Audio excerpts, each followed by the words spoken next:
नमस्कार दोस्तों, स्वागत है आपका अपने YouTube चैनल सिविल एजुकेशन में। और ज़्यादातर क्या होता है केसेस में कि जब आप घर बनाने जाते हैं बहुत सारा प्लान करते हैं। अब बात आती है कि कैसे आपको कॉलम में क्या ध्यान देने हैं। 5 बड़ी गलतियां मैं आपको बताने वाला हूं। मिस्त्री और ठेकेदार के आप भरोसे में रहते हैं और सिविल इंजीनियरिंग की ज़्यादा जानकारी ना होने की वजह से कभी कभी ये गलतियाँ होती हैं। तो ये गलतियाँ आपको पहले ही अवेयर करने के लिए ये बताया जा रहा है कि आप यदि इन सब चीज़ों को ध्यान रखते हैं तो ये 5 गलतियाँ से आप बच जाएंगे और बचने के साथ साथ आपका घर मजबूत होगा और ड्यूरेबल होगा। अब यहाँ बात आती है दोस्तों कॉलम में। कॉलम मेन स्ट्रक्चर होता है किसी भी बिल्डिंग का। जैसे यहाँ 4 रेनफोर्समेंट जो आपको दिख रही है, छड़ दिख रहा है। पहली बात, छड़ कितने की रखनी है तो कम से कम आपको 12 mm का छड़ जरूर यूज करना है कॉलम में। उससे नीचे आप बिल्कुल यूज ना करें। यदि आप डबल स्टोरी 3 स्टोरी बिल्डिंग जा रही है तो डाया आप बढ़ा सकते हैं, 16 यूज कर सकते हैं। और साथ ही साथ आप 2 स्टोरी के लिए कम से कम 6 रेनफोर्समेंट जरूर यूज करें। और उससे ऊपर यदि आपका जा रहा है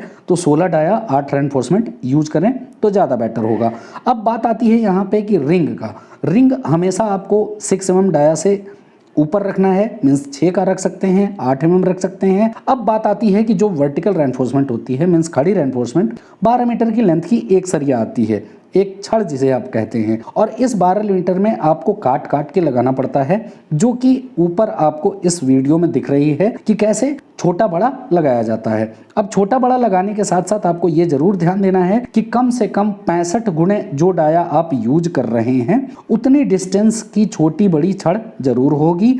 यदि आप 4 रेनफोर्समेंट यूज कर रहे हैं तो उसमें 2 छोटा 2 बड़ा होगा। यदि 6 रख रहे हैं तो 3 बड़ा 3 छोटा होगा। यदि 8 रख रहे हैं तो 8 बड़ा छोटा होगा 65 इंटू डाया के हिसाब से। अब बात आती है स्ट्रिप्स के लिए। डाया आपको पता चल चुका है। स्पेसिंग जो स्ट्रिप्स की होनी चाहिए वो एटलीस्ट आपको 200 mm पे जरूर रखनी है, मीन्स 8 इंच पे। और 8 इंच पे ऐसे ही आपको बांधना है। अब बात आती है स्ट्रिप्स का हुक। जो चौथी गलती है कि हुक को स्ट्रेट नहीं रखना है दोस्तों। जैसे यहाँ देख सकते हैं, यहाँ स्ट्रेट किया हुआ है, जबकि प्रॉपर तरीके से जो रिंग बनाया जाता है, रिंग को इस तरह का हुक जनरेट करते हैं।